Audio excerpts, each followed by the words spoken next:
ఈరోజే గురువారం. త్రిమూర్తి స్వరూపమైన అంటే బ్రహ్మ విష్ణు మహేశ్వర స్వరూపమైన దత్తాత్రేయుణ్ణి పూజించే విశేషమైన రోజు. గురు అనుగ్రహం పొందాలి అంటే దత్తాత్రేయుణ్ణి గురువారం తప్పనిసరిగా పూజించాలి. మరి ఎంతో విశేషమైన ఈ రోజు ఈ కథను విన్నా, చదివినా, చెప్పినా, వినిపించినా సకల శుభాలు కలుగుతాయి. జన్మల దోషాలు తొలగి కోటి జన్మల పుణ్యం వస్తుంది. మరి ఆ కథ ఏంటో ఇప్పుడు ఈ వీడియోలో తెలుసుకుందాం. పూర్వకాలంలో రావణాసురుడు స్వర్గాన్ని, భూమిని పరిపాలించే కాలమిది. ఆ కాలంలో కృతవీర్యుడు అనే రాజు ఉండేవాడు. అతను మాహిష్మతి రాజ్యాన్ని పరిపాలించేవాడు. అతనికి ఎంతో మంది భార్యలు ఉన్నప్పటికీ ఒకే ఒక లోటు ఉంది. అదే సంతానం లేకపోవడం. అతని భార్యల్లో ఒకరైన పద్మిని కృతవీర్యుని మనోవేదనను చూసి భరించలేక కర్దమ ఋషి దేవహూతి యొక్క కుమార్తె అయిన అనసూయను సంప్రదించింది. అనసూయాదేవి అత్రి మహర్షి యొక్క భార్య. అప్పుడు అనసూయాదేవి వారిద్దరిని తపస్సు చెయ్యమని సలహా ఇచ్చింది. అనసూయాదేవి సూచన మేరకు కార్తవీర్యుడు అలాగే పద్మినులు అరణ్యానికి వెళ్లి అనసూయ చెప్పిన విధంగా ఎన్నో రోజులు కఠినంగా తపస్సు ఆచరించారు. ఈ విధంగా వారిద్దరూ ధ్యానంలో మునిగిపోగా కళ్ళు తెరవండి అనే స్వరం వచ్చింది. రాజు మరియు రాణి కళ్ళు తెరచి తమ ముందు నిలబడి ఉన్న దత్తాత్రేయుణ్ణి చూసి ఆశ్చర్యపోయారు. రాజు రాణి స్వామివారి పాదాలపై పడ్డారు. అప్పుడు భగవంతుడు చిరునవ్వు నవ్వి ఇలా అన్నాడు, మీకు ఏం కావాలో నాకు తెలుసు. మీ మనసులోని కోరికను అడగండి, నేను మీకు ప్రసాదిస్తాను అన్నాడు. అప్పుడు రాజు కన్నీళ్లతో ఇలా పలికాడు, ప్రభు, సంతానం లేని వ్యక్తికి స్వర్గ తలుపులు మూసుకుపోతాయని పెద్దలు అంటారు కదా. నాకు కావాల్సింది ఒక్కటే, కొడుకు. ఏ దేవత, మానవులు, పాములు, రాక్షసులు ఎవరి చేత ఓడిపోని కొడుకు. శక్తివంతమైన కొడుకు కావాలి అని తన బాధను చెప్పుకున్నాడు.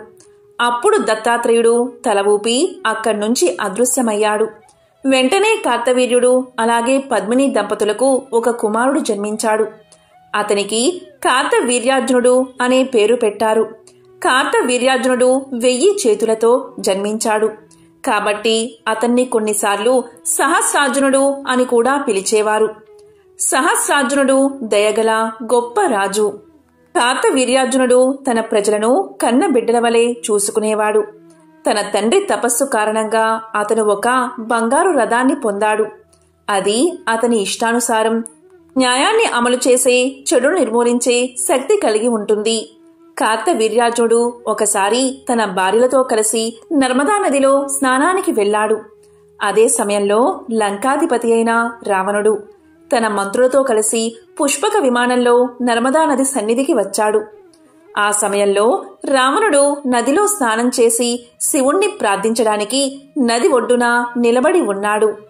ఇదిలా ఉండగా కార్తవీర్యార్జునుడి భార్య కార్తవీర్యార్జునితో సరదాగా ఇలా పలికింది, ఓ స్వామి, మీరు శక్తివంతులని నాకు బాగా తెలుసు. కానీ నేను మీ బలాన్ని పరీక్షించాలి అనుకుంటున్నాను అని ఆట పట్టించింది. దానికి కార్తవీర్యార్జునుడు నవ్వుతూ, నా రాణి, నీకు నా బలాన్ని ఎలా చూపించాలి అని అడిగాడు.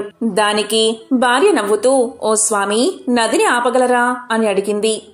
దానికి కార్తవీర్యార్జునుడు నదివైపు చూసి భార్యవైపు చూశాడు. అతను నవ్వాడు, ఒప్పందమని. వెంటనే కార్తవీర్యార్జునుడు నది మధ్యలో కూర్చుని చేతులు పైకెత్తాడు. ఏకాగ్రతతో నదిని చూసి ఊపిరి పీల్చుకున్నాడు. నర్మదా నది నీరు ప్రవహిస్తుంది. వెంటనే తన చేతులతో నదీ ప్రవాహాన్ని ఆపేశాడు. రాణి రాజువైపు చూసి నవ్వుతూ చప్పట్లు కొట్టింది. చాలా బాగుంది, నువ్వు నిజంగానే అత్యంత శక్తివంతుడివి, నేను ఇంతవరకు చూడలేదు అని పలికింది. ఈ విధంగా కార్తవీర్యార్జునుడు నర్మదా ప్రవాహాన్ని ఆపడంతో రాజు ముందు భాగంలో నీరు ఉప్పొంగింది. తన పక్కనే ఉన్న చిన్న చిన్న దీవులను ముంచెత్తడం ప్రారంభించింది. ఒడ్డున నీరు పెరగడం ప్రారంభించింది. ఈ సమయంలో రావణుడు శివలింగాన్ని ప్రార్థిస్తున్నాడు. రావణుడు కళ్ళు తెరిచి చూడగానే ఆశ్చర్యంగా తన చుట్టూ నీరు ఉప్పొంగుతున్నట్లు గమనించాడు. నీళ్లను భయపడుతున్న మంత్రులను చూస్తుంటే ఇది సహజంగా జరిగిన పరిణామం కాదని రావణుడికి అర్థమయ్యింది. దీనికి కారణం ఏమిటి అని మంత్రులపై విరుచుకుపడ్డాడు. అప్పుడు మంత్రులు ఇలా పలికారు, మహారాజా, ఒక మనిషి 1000 చేతులున్న రాజు నదిని ఆపాడు అని సమాధానం చెప్పారు. దీంతో రావణుడికి కోపం వచ్చింది. కార్తవీర్యార్జునుడు మాహిష్మతికి రాజు, నదిని ఆపగల శక్తిమంతుడు, 1000 బాహువులు కలవాడు, నా ప్రార్థనకు భంగం కలిగించే ధైర్యం చేశాడు. దీనికోసం నేను అతని తల నరికేస్తాను అని కోపంగా దూకాడు రావణుడు. తన గదను ఎత్తుకుని తన పుష్పక విమానమెక్కి వాహనాన్ని అర్జునుడు ఉన్న ప్రదేశానికి వెళ్లమని ఆజ్ఞాపించాడు. కార్తవీర్యార్జునుని చూస్తే బిగ్గరగా అరవడం మొదలుపెట్టాడు. ఒక నదిని ఆపగలిగినంత మాత్రాన నువ్వు బలవంతుడివి అని అనుకుంటున్నావు. నీతో పోరాడని దాని పట్ల నీ శక్తిని ఎందుకు చూపిస్తున్నావు? నువ్వు ఎంత శక్తిమంతమైన వాడివో నాకు చూపించు అని అన్నాడు రావణుడు. దానికి కార్తవీర్యార్జునుడు నవ్వుతూ తల ఊపి, రావణా, నీ విమానంలోంచి దిగి నీకేం కావాలో కోరుకో, ఇస్తాను అని పలికాడు. కార్తవీర్యార్జునుడు భయపడకుండా సమాధానం చెప్పడం చూసి రావణుడు తన విమానంలోంచి కిందకు దూకి మరో గర్జన చేసి చేతిలో గదతో ముందుకు వచ్చాడు. కార్తవీర్యార్జునుడు తన మెరుపు వేగంతో ప్రతిచర్యలతో తన గదను తానే తీసుకున్నాడు. గాలిలో గదలు కలిశాయి. రావణుడు, అర్జునుడు ఇద్దరూ ఒకరినొకరు చూసుకున్నారు. అర్జునుడు రావణుణ్ణి తన్నాడు. రావణుడు కిందపడి వెంటనే దూకాడు. రావణుడి మంత్రులు, అర్జునుడి రాణులు చూస్తూ ఉండగానే ఇద్దరు రాజుల మధ్య యుద్ధం చాలా కాలం కొనసాగింది. చివరగా తన 1000 బాహువుల మహామానవ బలంతో కార్తవీర్యుడు గదతో రావణుణ్ణి కొట్టాడు. ఒక్క సెకను రావణుడికి తల తిరుగుతున్నట్లు అనిపించి నల్లగా అయిపోయింది. కొన్ని రోజుల తర్వాత మాహిష్మతి రాజ్యానికి పులస్త్య బ్రహ్మ విచ్చేశాడు. కార్తవీర్యార్జునుడికి నమస్కారం చేసి ఇలా పలికాడు. కార్తవీర్యార్జున, నువ్వు నా మనవడిని యుద్ధంలో ఓడించి చెరసాల్లో ఉంచావని విన్నాను అని అనగానే కార్తవీర్యార్జునుడు, అవును ప్రభు, అతను యుద్ధానికి వచ్చాడు, అందుకే అతన్ని బంధించాను అన్నాడు. దానికి పులస్త్య బ్రహ్మ ఇలా పలికాడు. కార్తవీర్యార్జున, నా మనవుణ్ణి విడిచిపెట్టు. ఇక నీతో ఎప్పటికీ యుద్ధానికి రాడు. మీ స్నేహాన్ని గౌరవిస్తాడు అని నేను చెబుతున్నాను అని పలకగానే అతని మీద నమ్మకంతో కార్తవీర్యార్జునుడు రావణుణ్ణి విడిచిపెట్టాడు. కొన్ని పురాణాల్లో పతివ్రతల గురించి గొప్పగా చెబుతారు. అందులో మనకు ఎక్కువగా వినబడే పేరు సుమతి. ఆమె కథను ఇప్పుడు తెలుసుకుందాం. పూర్వం ప్రతిష్టానపురంలో కౌశికుడు అనే బ్రాహ్మణుడు ఉండేవాడు. అతని అదృష్టం కొద్దీ సుమతి భార్యగా లభించింది. కౌశికుడు ఎంత కోపిష్టివాడో అతని భార్య అయిన సుమతి అంత శాంత స్వభావం కలది. కౌశికుడు నిత్యం బయట తిరుగుతూ ఇతర స్త్రీల పట్ల అధికంగా వ్యామోహాన్ని కలిగి ఉండేవాడు. దానికి విరుద్ధంగా సుమతి మహాపతివ్రత. కౌశికుడు ఎక్కువగా చెడు తిరుగులు తిరగడంతో కుష్ఠరోగం తెచ్చుకున్నాడు. అయినప్పటికీ సుమతి మాత్రం అతన్ని వదలకుండా దైవంలాగే సేవ చేసుకుంటూ తన జీవితాన్ని గడుపుతూ ఉంటుంది. ఇలా ఉండగా కౌశికుడు ఒకనాడు వేశ్యకాంతను చూస్తాడు. తనను ఆమె దగ్గరకు తీసుకువెళ్లాల్సిందిగా నిత్యం తన భార్యను వేధిస్తూ ఉండేవాడు. దాంతో సుమతి ఒకరోజు వేశ్య దగ్గరకు వెళ్లి వేశ్యను ఒప్పిస్తుంది. అప్పుడు సుమతి తన భర్తను భుజాలపై ఎక్కించుకుని వేశ్య ఇంటికి తీసుకుపోతూ ఉండగా దారిలో ఒకచోట కౌశికుని కాలు చీకటిలో ఒకరికి తగులుతుంది. అయితే కాలు తగిలిన వ్యక్తి మాండవ్యముని.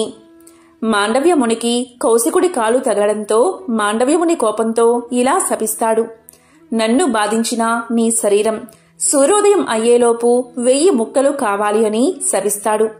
అక్కడే ఉన్న సుమతి మాండవ్యముని శాపం విని ఇలా అంటుంది. నా భర్త చనిపోకుండా ఉండాలి అంటే అసలు సూర్యోదయమే కాకుండా ఆగిపోవాలి అని కోరుకుంటుంది. ఆమె కోరిక నెరవేరి సూర్యోదయం కాకుండా అలాగే ఉండిపోతుంది. లోకమంతటా ఒక్కసారిగా తలకిందులు అయిపోతుంది. అప్పుడు బ్రహ్మాది దేవతలు, తల్లి, సూర్యోదయం కాకపోవడం వల్ల లోకాలన్నీ తల్లడిల్లిపోతున్నాయి. నీ భర్త చనిపోకుండా మేము అతన్ని రక్షించి ఆరోగ్యవంతుణ్ణి సుగుణవంతుణ్ణి చేస్తామని చెబుతారు. దాంతో సుమతి తన శాపాన్ని ఉపసంహరించుకుని సూర్యోదయం కావాల్సిందిగా అనుమతించింది. అలా సూర్యోదయం కాగానే కౌశికుడు మరణిస్తాడు. వెంటనే అనసూయ అక్కడికి చేరుకుని అతన్ని పునర్జీవితుణ్ణి చేస్తుంది. దాంతో అతడు నవ మన్మధుడిగా మారి భార్యతో కలిసి బ్రహ్మాది దేవతలను స్తుతించడం మొదలు పెడతాడు. పాతివ్రత్యం అంతటి శక్తివంతమైనది. మనం గోత్రాలలో ఆత్రేయ గోత్రమని వింటూ ఉంటాం కదా, అది అత్రి మహర్షి నుంచి ఉద్భవించినది. అత్రి మహర్షి బ్రహ్మ మానసపుత్రుల్లో మొదటివాడు. బ్రహ్మదేవుడు ఈయన్ని సృష్టి కార్యంలో సహాయం చేయడానికి పుట్టించాడు. అత్రి మహర్షి ఒక అనుకూలమైన స్థానాన్ని చూసి తపస్సు చేయడం ప్రారంభించాడు. ఆయన చేసిన ఘోరమైన తపస్సు వల్ల అతని కళ్ళలోంచి ఒక తేజస్సు బయటకు వచ్చి అది భూమి ఆకాశాలు మొత్తం వ్యాపించిపోయింది. అలా వచ్చిన తేజస్సుని భూమి ఆకాశాలు తట్టుకోలేకపోవడం వల్ల అది సముద్రంలో కలిసిపోతుంది. ఇది తెలుసుకున్న బ్రహ్మదేవుడు అత్రి మహర్షికి పెళ్ళయ్యాక ఆ తేజస్సులో కొంత భాగంతో చంద్రుడు తనకు కుమారుడై పుడతాడని, మిగిలిన తేజస్సు సముద్ర మదన సమయంలో వచ్చి చంద్రుణ్ణి చేరుతుందని వరాన్ని ప్రసాదిస్తాడు. కొంతకాలానికి అత్రి మహర్షికి కర్దమ ప్రజాపతి కూతురు అనసూయతో వివాహం జరుగుతుంది. ఆమె అత్రి మహర్షికి నిత్యం సేవలు చేస్తూ ఎంతో గొప్ప పతివ్రతగా పేరు తెచ్చుకుంటుంది. ఒకరోజు త్రిమూర్తులు ముగ్గురు కూడా ఆమె పాతివ్రత్యాన్ని పరీక్షించడానికి అత్రి మహర్షి ఆశ్రమానికి వచ్చి ఆతిథ్యం స్వీకరించడానికి వచ్చామని చెప్తారు. అత్రి మహర్షి ఎంతో ఆనందంతో వారికి అన్ని మర్యాదలు చేసి భోజనానికి కూర్చోమని ప్రార్థిస్తాడు. అప్పుడు త్రిమూర్తులు వారు అన్నం తినాలంటే వడ్డించే స్త్రీ వివస్థ అయ్యి ఉండాలని పలుకుతారు. అనసూయాదేవి అంగీకారంతో అత్రి మహర్షి సరే అని మాట ఇస్తాడు. వాళ్లు భోజనానికి కూర్చోగానే అనసూయ వారి మీద మంత్రజలం చల్లి చంటి పిల్లలుగా మార్చి వారి ఆకలిని తీర్చి ఉయ్యాల్లో పడుకోబెడుతుంది. ఇది తెలుసుకున్న త్రిమూర్తుల భార్యలు అత్రి ఆశ్రమానికి వచ్చి అతనిని అనసూయాదేవిని వేడుకుని ఆ పసిపిల్లల్ని మళ్లీ త్రిమూర్తులుగా పొందుతారు. అప్పుడు ఆ త్రిమూర్తులు మా ముగ్గురి అంశతో మీకు మేము సంతానంగా పుడతామని చెప్పి వెళ్లిపోతారు. చాలా కాలం పిల్లలు కలగకపోవడంతో అత్రి మహర్షి భార్యతో కలిసి 100 సంవత్సరాలు తపస్సు చేస్తాడు. దానివల్ల కొన్నాళ్లకు అత్రి మహర్షి కంటిలోంచి చంద్రుడు, అనసూయాదేవి గర్భంలోంచి దత్తాత్రేయుడు, దుర్వాసుడు పుడతారు. పిల్లలు పుట్టాక తపస్సు చేసుకోవడానికి వెళ్తున్నాను, నువ్వు వస్తావా అని తన భార్యని అడుగుతాడు అత్రి మహర్షి. దానికి అనసూయాదేవి పిల్లలు చిన్నవాళ్లు, వాళ్ళు కాస్త పెద్దయ్యాక వెళదామని చెబుతుంది. జీవనం సాగించడానికి ధనం అవసరం అవడంతో అత్రి మహర్షి పృథు చక్రవర్తి దగ్గరకు వెళ్తాడు. ఆ సమయంలో అశ్వమేధ యాగం చేస్తున్న పృథు చక్రవర్తి ఆ గుర్రాన్ని రక్షించడానికి తన కొడుకుతో వెళ్లమని అత్రి మహర్షిని అడుగుతాడు. దానికి ఒప్పుకుని వాళ్ల వెంట వెళతాడు అత్రి మహర్షి. అయితే పృథు చక్రవర్తి వైభవాన్ని చూడలేక ఇంద్రుడు ఆ గుర్రాన్ని దాచేస్తాడు. అత్రి మహర్షి తన దివ్య దృష్టితో చూసి ఆ విషయాన్ని పృథు చక్రవర్తి కొడుకులకు తెలియచేస్తాడు. దానితో వారు ఇంద్రుణ్ణి జయించి అశ్వాన్ని వెనక్కి తీసుకువస్తారు. అశ్వమేధ యాగం పూర్తయ్యాక పృథుడు ఇచ్చిన ధనాన్ని తీసుకెళ్లి తన పిల్లలకి ఇచ్చి అత్రి మహర్షి అనసూయాదేవితో కలిసి తపస్సు చేసుకోవడానికి వెళ్లిపోతాడు. అలాగే ఒకసారి దేవతలకి రాక్షసులకి యుద్ధం జరిగి అందులో రాహు వేసిన అస్త్రాలకి సూర్య చంద్రుల వెలుగు తగ్గి లోకమంతా చీకటిమయం అయిపోవడంతో అత్రి మహర్షి తన చూపులతోనే రాక్షసులందరినీ చంపేస్తాడు. అత్రి మహర్షి అనసూయ దంపతులు సాక్షాత్తు దత్తాత్రేయుడి తల్లిదండ్రులు. సర్వరోగ నివారణ దత్తమంత్రం. నమస్తే భగవన్ దేవ దత్తాత్రేయ జగత్ప్రభో సర్వరోగ ప్రశమనం కురు శాంతిం ప్రయచ్చమే.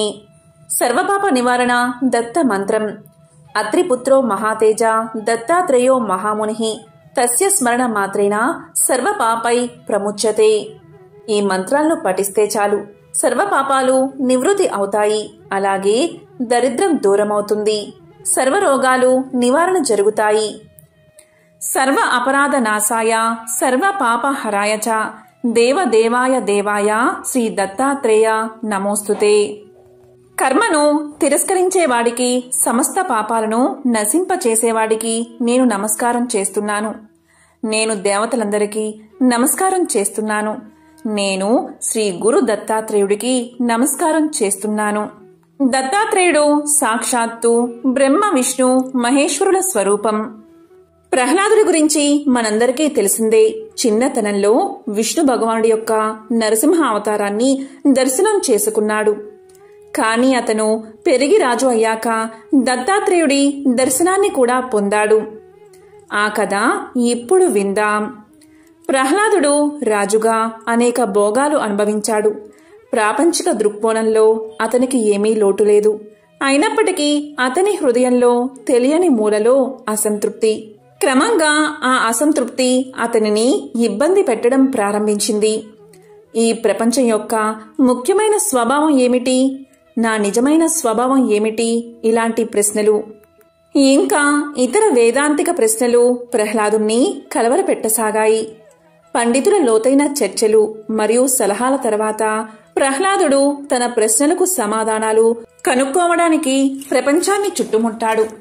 కాలక్రమేణా ప్రహ్లాదుడు దక్షిణ భారతదేశంలోని కావేరీ నది ఒడ్డున ఉన్న సహ్యాది ప్రాంతాలకు చేరుకున్నాడు.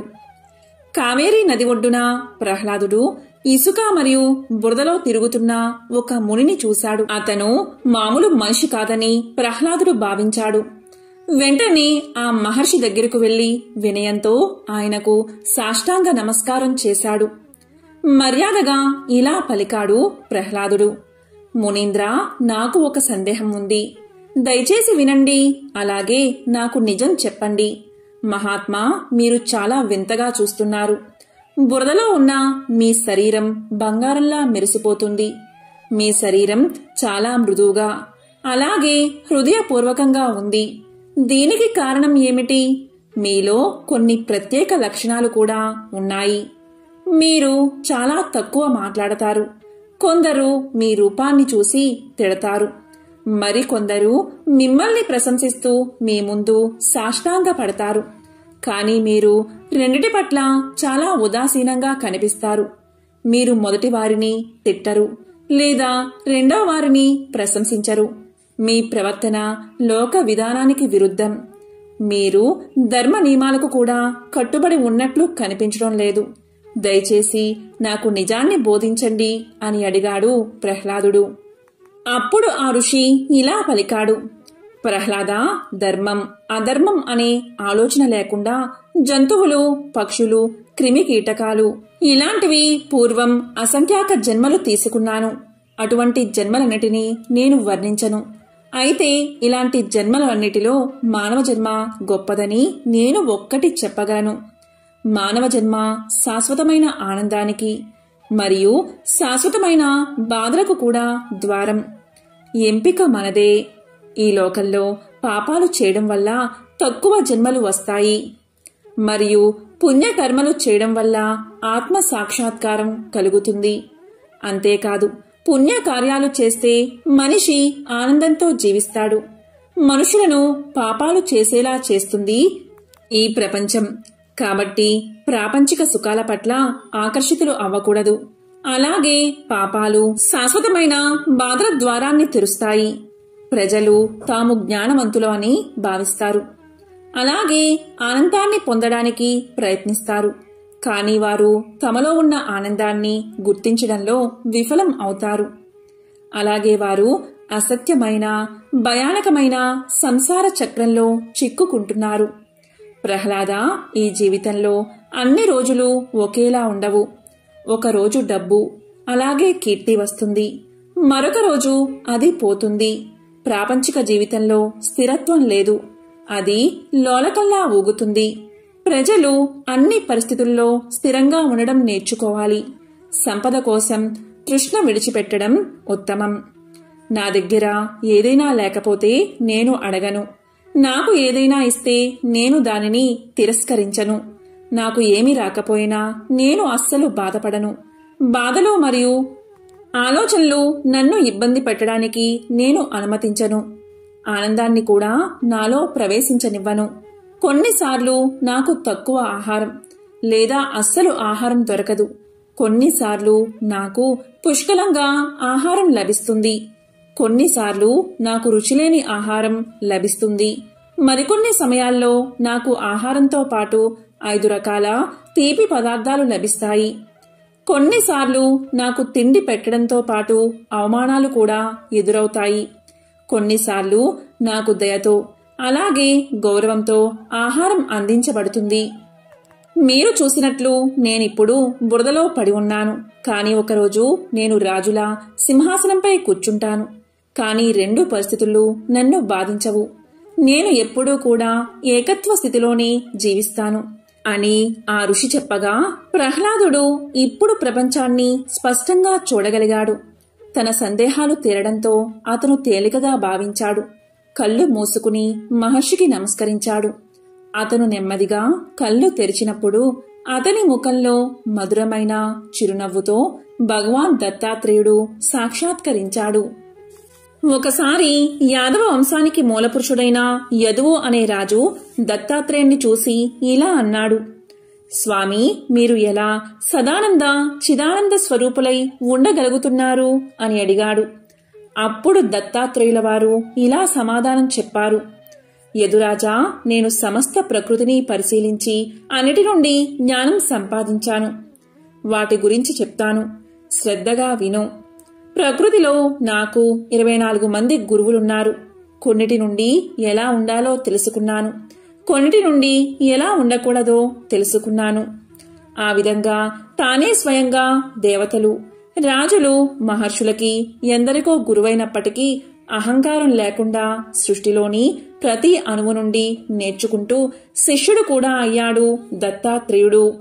ఈ జగత్తుకి, ప్రకృతికి తానే గురువైనా కూడా మనందరిలో జ్ఞానమనే జ్యోతిని వెలిగించడానికి జగద్గురువైన దత్తాత్రేయ స్వామి ప్రకృతిలోని 24 తత్వాలను తన గురువులుగా ప్రకటించుకున్నాడు. అవి ఏంటి అంటే, మొదటిది గురువు. దత్తాత్రేయుడు తాను భూదేవి నుంచి ఓర్పు వహించడం కర్తవ్య నిర్వహణా ధర్మం, కార్యనిర్వహణలో ఎన్ని కష్టనష్టాలు వచ్చినా ఓర్చుకుని నిలబడ్డం, తన ధర్మం తాను తప్పకపోవడం, ఇలాంటి ఎన్నో విషయాలను తాను గ్రహించాను అన్నాడు. భూదేవి కన్నా ఓర్పు ఈ విశ్వంలో ఎవరికి ఉంటుంది? మానవుడు దుర్మార్గుడు. ఎన్ని అకృత్యాలకు పాల్పడినా ఓర్పు వహించి భరించేదే భూమాత. భూమిపై ఉండే వృక్షాలులాగా ఇతరులకు ఎలా ఉపయోగపడాలో నేర్చుకోవాలి అన్నాడు దత్తాత్రేయుడు. రెండవది వాయువు. గాలి మనకు పవిత్రత, వాసన లేని గుణం, అంటే ఎలాంటి విపరీత భావాలు లేకపోవడం, అందరితో తొందరగా కలిసిపోవడం లాంటి ఎన్నో గుణాలు నేర్పుతుంది. అందుకే మన మనస్సుని సాధ్యమైనంత వరకు మన అదుపులో పెట్టుకుని పరమాత్మ వైపు నడిపించే ప్రయత్నం చెయ్యాలి. ఇక మూడవది ఆకాశం. విశ్వాన్ని అంతా కప్పి ఉంచే ఆకాశం అంతటా వ్యాపించి ఉంది. ఎలా అయితే ఆకాశంలో ఎలాంటి పదార్థం ఉండకుండా పూర్తి ఖాళీగా ఉంటుందో, అలాగే ఒక జ్ఞాని తన ప్రవచనాల్లో కూడా ఎలాంటి భావాలను ఉంచుకోకూడదని చెప్పాడు దత్తాత్రేయుడు. నాలుగవది జలం, అంటే నీరు. ఋషి లేదా జ్ఞాని జలం లాంటివాడు, జ్ఞాని నీరుగా స్వచ్ఛమైన మనసు కలవాడు. ఇక ఐదవది అగ్ని. అగ్ని సమస్తాన్ని కబలించి ఆహారంగా స్వీకరిస్తుంది. అపవిత్ర పదార్థాలను స్వీకరించినా కాని తాను మాత్రం పవిత్రంగానే ఉంటుంది. అలాగే మనం కూడా సమస్తమైన జ్ఞానాన్ని నేర్చుకోవాలి, కాని మనం అపవిత్రం కాకూడదు. ఇక ఆరవది చంద్రుడు, ఏడవది సూర్యుడు, ఎనిమిదవది పావురం, తొమ్మిదవది కొండ చిలువ, 10వది తేనెటీగ, 11వది ఎలుగుబంటి, 12వది రాబందు, 13వది సముద్రం, 14వది మినుగురు పురుగు, 15వది ఏనుగు, 16వది జింక, 17వది చేప, 18వది వేశ్య, 19వది పసిపిల్లవాడు. ఇక 20వది కన్య, 21వది పాము, 22వది లోహపు పసివాడు, 23వది సాలె పురుగు, 24వది గొంగలి పురుగు. ఇలా ఈ 24 గురువుల దగ్గర నుంచి మంచి చెడులు అనేవి నేర్చుకున్నాను అని దత్తాత్రేయుడు యాదవ రాజుకు తెలియజేశాడు. గురుదేవుడికి సంబంధించిన ఒక విశిష్టమైన కథను ఇప్పుడు తెలుసుకుందాం. పూర్వం అంగీరసుడు అనే బ్రహ్మర్షి ఉండేవాడు. ఆయన గోదావరి నదీ తీరంలో ప్రశాంత వాతావరణంలో ఆశ్రమాన్ని నిర్మించుకుని తపస్సు చేసుకునేవాడు. ఆయన ఆశ్రమం ఎప్పుడూ మునులతో, శిష్యులతో కలకలలాడుతూ ఉండేది. ఎక్కడెక్కడి నుండో మునులు, ఋషులు వచ్చి అంగీరసుణ్ణి అడిగి తమ తమ సందేహాలు తీర్చుకుంటూ ఉండేవారు. యోగ రహస్యాలను కూడా తెలుసుకుంటూ ఉండేవారు. ఎంతమంది వచ్చినా ఆ ఆశ్రమంలో కందమూల ఫలాలకు కాని, పుష్పాలకు కాని లోటు ఉండేది కాదు. అలా వచ్చిన వారిలో వేదధర్ముడు అనే ముని ఒకరు ఉన్నారు. ఆయన తన శిష్య బృందంతో సహా వచ్చి అంగీరసుడి వనంలోనే తపస్సు చేసుకుంటూ ఉన్నాడు. ఆయన శిష్యులలో దీపకుడు అనే శిష్యుడు అగ్రగణ్యుడు. బుద్ధిలోనూ గుణంలోనూ వినయంలోనూ నిష్ఠలోనూ చెప్పుకోదగిన వ్యక్తి. వేదాంగాలు అభ్యసించాడు. ఆయన గృహస్థ ఆశ్రమం స్వీకరించలేదు. బ్రహ్మచారిగానే జీవితాంతం ఉండి గురుసేవ చేస్తూ తరించాలని దృఢంగా నిర్ణయించుకున్నాడు. అప్పుడు గురువుగారు సరే అని అంగీకరించారు. దాంతో దీపకుడు పరమానంద భరితుడై గురుసేవలో కాలాన్ని గడుపుతున్నాడు. ఒకరోజు దీపకుడు వేదధర్ముడికి సేవ చేస్తూ ఉండగా ఇలా అన్నాడు. గురుదేవా, నాదొక చిన్న సందేహం, అడగమంటే అడుగుతాను అన్నాడు. దానికి వేదధర్ముడు అడగమన్నాడు. అప్పుడు దీపకుడు గురుదేవుని పాదాలు నొక్కుతూ ఇలా పలికాడు. గురుదేవా, గురు శిష్య పదాలకు సమగ్రంగా అర్థాన్ని చెప్పండి అని అడిగాడు. అప్పుడు వేదధర్ముడు ఆనందంతో ఇలా చెప్పడం ప్రారంభించాడు. దీపక, నేను చెప్పేది శ్రద్ధగా విను. లోకంలో హితం చెప్పిన వాడల్లా గురువే. ఒక్క అక్షరం జ్ఞానాన్ని బోధించినవాడు కూడా గురువే. జీవితంలో మనిషికి చాలామంది గురువులు ఉంటారు. వారిలో ఉత్తములు ఉంటారు. మొట్టమొదట కన్న తల్లి గురువు, ఆ తరువాత తండ్రి. ఇంటికి పెద్దవాడు కూడా గురువే. మేనమామ గురువే. పిల్లనిచ్చిన అత్త మామలు కూడా గురువులే. తండ్రి యొక్క తల్లిదండ్రులు వీరంతా గురువులే. వీరంతా మంచే చెప్తారు కనుక వీరంతా గురువులే. ఉపనయన సమయంలో బ్రహ్మోపదేశం చేస్తాడు కనుక కన్న తండ్రి కూడా గురువే. వేదాలు శాస్త్రాలు అతడే నేర్పితే అతని గురుత్వం రెట్టింపు అవుతుంది. వేరొకరు ఎవరైనా వేద శాస్త్రాలు నేర్పితే అతను ఉత్తమ గురువు. సంగీతం, శిల్ప, లౌకిక విద్యను నేర్పినవారు ఎవరైనా గురువులే. సంసార సాగరాన్ని తరించడానికి, జనన మరణాల చక్రం నుండి బయటపడ్డానికి ఏకైక మార్గమైన బ్రహ్మ జ్ఞానాన్ని ఉపదేశించేవాడే పరమ గురువు. అతని త్రిమూర్తి స్వరూపం. ఈ దేహం ఒక నౌకతో సమానం. సంసార సముద్రంలో నౌక పయనిస్తుంది. దీన్ని సరైన దారిలో పెట్టి గట్టు చేర్పించేవాడే సద్గురువు. కనుక సద్గురువును ఆశ్రయించడం ప్రథమ కర్తవ్యం. బ్రహ్మజ్ఞానం వాదోపవాదాలతో లభించదు. యోగ సాధన కావాలి, తపోనిష్ట కావాలి, వేదాంగ పరిజ్ఞానం ఉండాలి. వీటన్నిటికీ మార్గదర్శకుడు సద్గురువు మాత్రమే. మానవ రూపంలో జన్మించిన నారాయణుడు కూడా సద్గురువును ఆశ్రయించాడు అని చెప్పి, ఇక శిష్యుల గురించి చెబుతాను వినండి అని ఇలా చెప్పడం మొదలుపెట్టాడు. వేదశాస్త్ర పురాణాలు ఏది ఎవరికి హితమో నిర్ణయించాయి. ఆ పరిజ్ఞానంతోనే గురువు శాసిస్తాడు. ఆచరణకి అనుగుణం సాధన సంపత్తిని నేర్పిస్తాడు. భోగాలు క్షణికమని గ్రహించి వైరాగ్యంతో గురు పాదాలను ఆశ్రయించడమే శిష్యుడి కర్తవ్యం. ఉపదేశం పొందడానికి అర్హుడు కూడా వాడే. అనంతకాలంలో తాను గురు పదవిని అందుకుంటాడు. ఉత్తమ శిష్యులను రూపొందించి గురువు రుణ విముక్తుడు అవుతాడు. ఇలా గురు శిష్య పరంపర నిరంతరంగా అనంతంగా కొనసాగుతూనే ఉంటుంది అని వేదధర్ముడు ముగించాడు. దీపకుడు తన సందేహాలు తీర్చుకుని ప్రశాంత చిత్తంతో గురువుకు సాష్టాంగ నమస్కారం చేశాడు. గురు శుశ్రూష తప్ప వేరొక ధ్యాసలేని దీపకుణ్ణి ఒకరోజు వేదధర్ముడు దగ్గరికి పిలిచి ఇలా అన్నాడు. నాయనా దీపక, నీ సేవలకు నేను ఎంతగానో మెచ్చాను. నాకున్న శిష్యులందరిలో అగ్రగణ్యుడివి నీవే. నాకొక అవసరం ఉంది. ముందు విను, తరువాత సమాధానం చెబుదువు కాని తొందర లేదు అని ఇలా పలికాడు. నాయనా దీపక, నేను అనుభవించవలసిన కొన్ని కర్మలు ఇంకా మిగిలే ఉన్నాయి. అవి పూర్వజన్మ సంచితాలు. తపస్సుతో కొంతవరకు నశింప చేసుకున్నాను. ఇంకా కొన్ని మిగిలే ఉన్నాయి. అవి తప్పనిసరిగా అనుభవించి నశింప చేసుకోవడమే ఉత్తమ మార్గం. అందుకని కాశీకి వెళ్దామని అనుకుంటున్నాను. ఆ పుణ్యక్షేత్రంలో అయితే మహామహా పాతకాలు కూడా స్వల్ప ప్రాయచిత్తాలతో నశింప చేసుకోవచ్చు. పుణ్య ఫలాల మాదిరిగానే పాప ఫలాలు ఎక్కడికి పోవు. కర్త అనుభవించి తీరవలసిందే. దేవతలకైనా ఇది తప్పదు.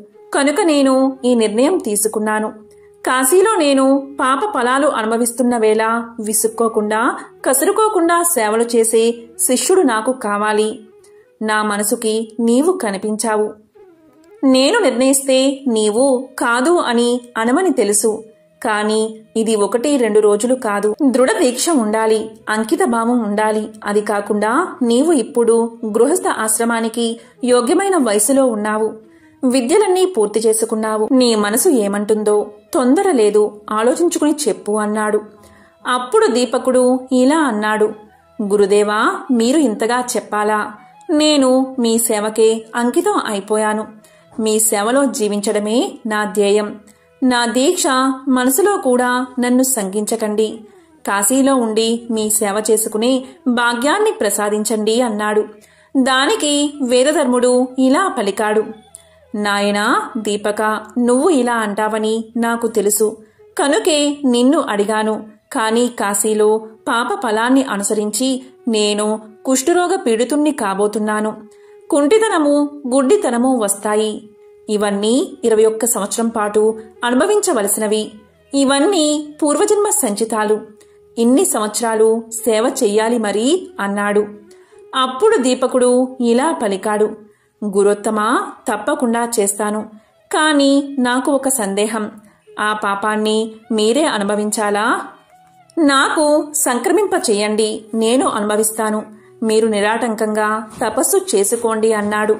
అప్పుడు వేదధర్ముడు ఇలా పలికాడు, నాయనా, ఎవరి పాపాలు వారు అనుభవించవలసిందే.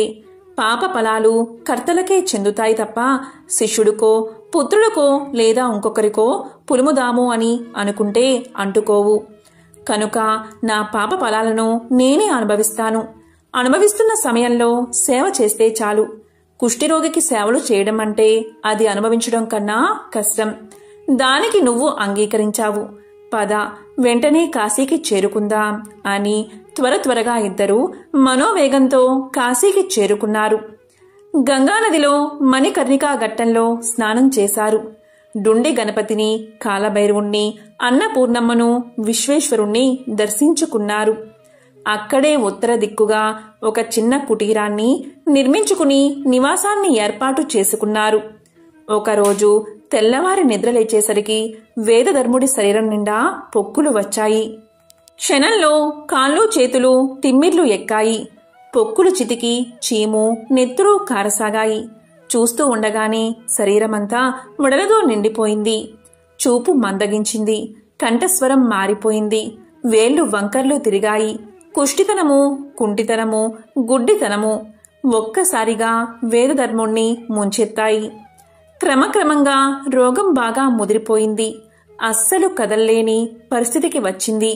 అన్నీ మంచంలోనే. భరించలేని దుర్వాసన. దేనికి తోడు కాశీలోని ఈగలన్నీ అతన్ని చుట్టుముట్టాయి. రోగబాధతో వికృతంగా మారిపోయాడు. మెడలు వాల్చి ముఖం ఏటవాలుగా తిప్పి కనిపించని కన్నులతో దీపకా అని అరుస్తూనే ఉన్నాడు. దీపకుడు మాత్రం నిమిషం ఏమరకుండా సకల సేవలు చేస్తున్నాడు. పసిబిడ్డను చూసుకుంటున్నట్లుగా చూసుకుంటున్నాడు. ఎంత దుర్గంధమైనా మొహం తిప్పుకోకుండా భరిస్తూ గురువుగారు ఉన్న ప్రదేశాన్ని, ఆయన శరీరాన్ని శుభ్రం చేస్తూ ఈగళ్లు తోలుతూ సేవ చేస్తున్నాడు. గురువుగారికి కొద్దిగా కునుకు పట్టిన సమయంలో గబగబా 4 ఇళ్లు తిరిగి యాచించి ఆహారం తెస్తున్నాడు. గురువుగారి ఆకలి ఎరిగి బతిమాలి తినిపిస్తున్నాడు. కుష్ఠరోగికి కోపం ఎక్కువ అంటారు. వేదధర్ముడు నిష్కారణంగా దీపకుణ్ణి తిట్టి పోస్తున్నాడు. ఈ పనులు కూడా చెయ్యలేని వాడివి, ఎందుకు వచ్చావని దీపకుణ్ణి పొడుస్తున్నాడు. ఒక రకంగా కాదు, నానా దుర్భాషలు ఆడుతున్నాడు. మరుక్షణంలోనే మళ్లీ సౌమ్యుడు అవుతున్నాడు. నాయనా దీపక, తండ్రి దీపక అని అంటున్నాడు. నిన్ను బాధ పెడుతున్నాను కదా అని విలపిస్తున్నాడు. మళ్లీ అంతలోనే అనరాని మాటలతో తిట్టి పోస్తున్నాడు. దీపకుడు మాత్రం అన్నిటినీ ఓర్చుకుని చెరగని చిరునవ్వుతో నిగ్రహంతో సేవలు చేస్తున్నాడు. ఏ నిమిషాన గురువుగారికి ఏ అవసరం అవుతుందా అని మంచం పక్కనే ఉండి రేయింబవళ్ళు మెలకుగా కూర్చుంటున్నాడు. కాశీకి వచ్చింది మొదలు. కంటి నిండా నిద్రపోయిన రోజు లేదు, కడుపు నిండా తిన్న రోజు కూడా లేదు. ఆయన గురుసేవ చేస్తున్నాను అనే తృప్తి అతన్ని నిలబెడుతుంది. లభించబోయే ముక్తి అతన్ని నడిపిస్తుంది. రోజులు, వారాలు, నెలలు, సంవత్సరాలు గడిసిపోతున్నాయి. ఒకరోజు తెల్లవారుజామున దీపకుడు గంగానదికి వెళ్లి తాను స్నానం చేసి యథావిధిగా గురువుగారి శరీరాన్ని శుభ్రం చేయడానికి అవసరమైన గంగాజలాన్ని కడవన ఎత్తుకుని గురువుగారు లేచారేమో అని అనుకుని వడివడిగా కుటీరంలోకి వస్తున్నాడు. ఇంతలో కుటీరానికి చేరువలో దీపకుడికి ఎదురుగా కాశీ విశ్వేశ్వరుడు దర్శనం ఇచ్చాడు. విశ్వేశ్వరుడు ఇలా పలికాడు, దీపక, నువ్వు చేస్తున్న గురుసేవకు నేను ఎంతో సంతోషించాను. ఏదైనా వరం కోరుకో అన్నాడు. దానికి దీపకుడు సంభ్రమ ఆశ్చర్యాలతో సాష్టాంగపడి విశ్వనాథుణ్ణి సేవించి స్తుతించాడు. నేను ఎంతో అదృష్టవంతుణ్ణి. నాకు మీరు వరం కూడా ఇస్తాను అంటున్నారు. నేను ఆనంద పరవశంలో ఉన్నాను. ఏమని అడగాలో కూడా నాకు తెలియడం లేదు. ఒక్క నిమిషం ఆగండి, కుటీరంలోకి వెళ్లి గురువుగారిని అడిగి వస్తాను అంటూ కుటీరంలోకి ప్రవేశించాడు. ప్రవేశించిన వెంటనే గురుదేవా, శివుడు ప్రత్యక్షమయ్యాడు. వరం కూడా ఇస్తాను అంటున్నాడు. నా గురు శుశ్రూషకు సంతోషించాట. మీరు అనుమతిస్తే మీ అంధత్వము, మీ కుష్టితనము పోయేటట్లుగా వరాన్ని అడుగుతాను. అడగమంటారా అన్నాడు. అప్పుడు వేదధర్ముడు గంభీర స్వరంతో, నాయనా దీపక, శివుడంతటివాడు ప్రత్యక్షమై వరం కోరుకోమంటే ఇంతకంటే అడగడానికి నీకేమీ దొరకలేదా? ఐహిక విషయాలు అడగవలసింది. పైగా నా రోగం పాప ఫలమని, గత్యంతరం లేక అనుభవించవలసిందే అని ఎన్నోసార్లు నీకు చెప్పాను కదా అన్నాడు. వేదధర్ముడి మాటల్లో విసుగు గుర్తించాడు దీపకుడు. కుటీరం బయటకు వచ్చి శివుడికి నమస్కారం చేసి, ఓ అష్టమూర్తి, నీ వాత్సల్యానికి ధన్యవాదాలు. నిన్ను ఇప్పుడు అడగదగింది నాకు ఏదీ కనిపించడం లేదు, క్షమించు అన్నాడు. దానికి విశ్వేశ్వరుడు, అదేమిటి నాయనా, కనిపించడం లేదా? మీ గురువుగారి ఆరోగ్యం సరిచేయమని కోరుకోవచ్చు కదా అన్నాడు. దానికి దీపకుడు నిరాకరించాడు. అలాంటి వరం అడిగేందుకు గురువుగారి అనుమతి లేదు. సెలవు ఇప్పించండి, గురువుగారికి సేవ చేసుకోవాలి అని రివ్వున కుటీరంలోకి వెళ్లి గురుసేవలో నిమగ్నమైపోయాడు దీపకుడు. అప్పుడు శివుడు అంతర్ధానం చెంది తన ఆస్థాన మండపంలో ఆ సాయంకాలం సమస్త దేవతలు కొలువు తీరి ఉండగా, అందరూ వింటూ ఉండగా శ్రీమన్నారాయణుడితో ఈ సంగతి చెప్పాడు. దీపకుడు అంటే దీపకుడే, నువ్వు తప్పనిసరిగా వెళ్లి చూడదగిన శిష్యుడు అని ప్రశంసించాడు. దానితో శ్రీమన్నారాయణుడు ఆనందం పట్టలేక మరుసటి రోజు దీపకుని ముందు ప్రత్యక్షమయ్యాడు. నాయనా దీపక, నీ గురుసేవ, పరాయణతత్వం నన్ను ఆనంద పరవశుణ్ణి చేసింది. నీ ఇష్టం వచ్చిన వరం కోరికో అన్నాడు. అప్పుడు దీపకుడు భక్తి ప్రపతులతో సాష్టాంగ నమస్కారం చేశాడు. స్తోత్రాలతో స్తుతించాడు. నారాయణ, గురుసేవ అనేది హరిహరులిద్దరినీ ఇంతగా ఆనందపరుస్తుందని నాకు తెలియదు. నా ధర్మంగానే నేను సేవ చేస్తున్నాను. దిక్పాలకులకు కూడా దక్కని దివ్యదర్శనం నాకు కలిగేలా చేశారు. ఇది మీ కరుణకు సంకేతం. నాకు గురువే దైవం. జపం, తపం, తీర్థం, క్షేత్రం సర్వస్వం నాకు గురువే. వేద శాస్త్రాలు బోధించి ఆత్మజ్ఞానాన్ని ప్రసాదించి పరతత్వాన్ని తెలియపరిచిన వేదధర్ముడే నాకు ప్రత్యక్ష దైవం. ఎవరైతే చిత్తంతో గురుసేవ చేస్తున్నారో వారికి ప్రతిఫలం మోక్షమే తప్ప మరేమీ లేదు. అయినా కరుణామూర్తి, నాకు ప్రత్యక్షమై ఏదైనా కోరుకోమంటున్నావు కాబట్టి అడుగుతున్నాను. నాలో గురుభక్తి స్థిరమయ్యేటట్లుగా అనుగ్రహాన్ని ప్రసాదించు. నాకు తెలియని గురుమహిమ ఏదైనా ఉంటే చెప్పు. ఇదే నేను కోరుకునే వరం అన్నాడు. వెంటనే శ్రీమన్నారాయణుడి కళ్ళల్లో ఆనంద బాష్పాలు తిరిగాయి. నాయనా, గురు స్వరూపమే బ్రహ్మ పదాన్ని అందిస్తుంది. ఉదర పోషణకు అవసరమైన లౌకిక విద్యలు నేర్పేవాడు సాధారణ గురువు. ధర్మాధర్మ వివేకాన్ని కలిగించేవాడు అతని కంటే గనుడు. ధర్మపదంలో నడిపించే గురువే ప్రత్యక్ష దైవం. సద్గురువులను సేవించే శిష్యులు అంటే మా త్రిమూర్తులకు చాలా ఇష్టం. నీకు సకల శుభాలు కలుగుగాక అని ఆశీర్వదించి నారాయణుడు అదృశ్యమయ్యాడు. కుటీరంలో ఉన్న వేదధర్ముడికి మెలకు వచ్చింది. దీపకుణ్ణి పిలిచి, నాయనా దీపక, ఎవరు వచ్చింది? నీవు ఎవరితో మాట్లాడుతున్నావు అని అడిగాడు. దానికి దీపకుడు వేదధర్ముడికి నమస్కారం చేసి పరమ ఆనందంతో జరిగిన వృత్తాంతాన్ని చెప్పాడు. వేదధర్ముడి ముఖంలో ఆనందం, కళ్ళల్లో వాత్సల్యం తలుక్కుని మెరిశాయి. దృఢ చిత్తంతో స్థిర సంకల్పంతో దీపకుడు సేవలు చేస్తూ ఉండగా 21 సంవత్సరాలు గడిచిపోయాయి. వేదధర్ముడి పాపాలు నశించాయి. కుష్ఠురోగం, అంధత్వం ఎవరో తీసివేసినట్లుగా తొలగిపోయాయి. శరీరం మీద ఆనవాలుగా ఒక్క మచ్చ కూడా లేదు. బూడిద నుండి వెలువడిన అగ్ని కణంలా ప్రకాశిస్తున్నాడు. దీపకుడు ఆనందంతో ఉక్కిరి బిక్కిరి అయ్యాడు.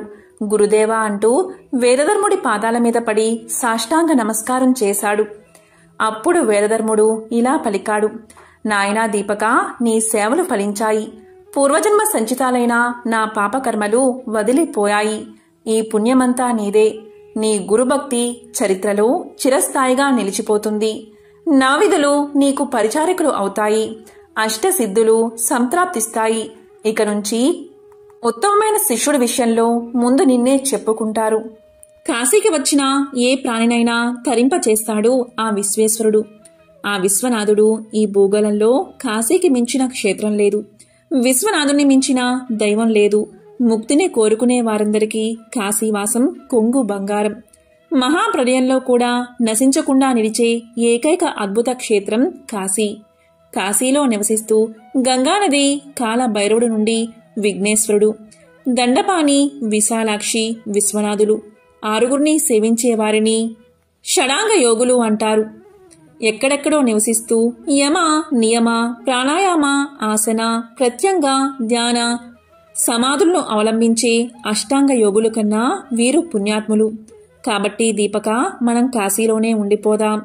ఈ 21 సంవత్సరాలు విసుగు విరామం లేకుండా నిద్రాహారాలకు దూరమై నాకు సేవలు చేశావు. నా అంతరంగం ఆనందం అయ్యింది. సాక్షాత్తు విశ్వనాథుడు నారాయణుడు ప్రత్యక్షమై వరాలు కోరుకోమన్నా నిశ్చలమైన గురుభక్తిని కోరుకున్నావు. అలాంటి నీకు ఇవ్వదగింది చెప్పదగింది ఏముంది అని ఆనందంతో సంతోషంతో శిష్యుణ్ణి ఆలింగనం చేసుకున్నాడు గురువుగారైన వేదధర్ముడు. ఎంతో పవిత్రమైన విశేషమైన ఈ కథను గురువారం రోజు విన్నా, చదివినా, చెప్పినా, వినిపించినా సకల శుభాలు కలుగుతాయి. జన్మల దోషాలు తొలగి కోటి జన్మల పుణ్యం వస్తుంది. ఓం నమో నారాయణాయ. ఓం నమః శివాయ. ఓం దత్తాత్రేయ స్వామినే నమః.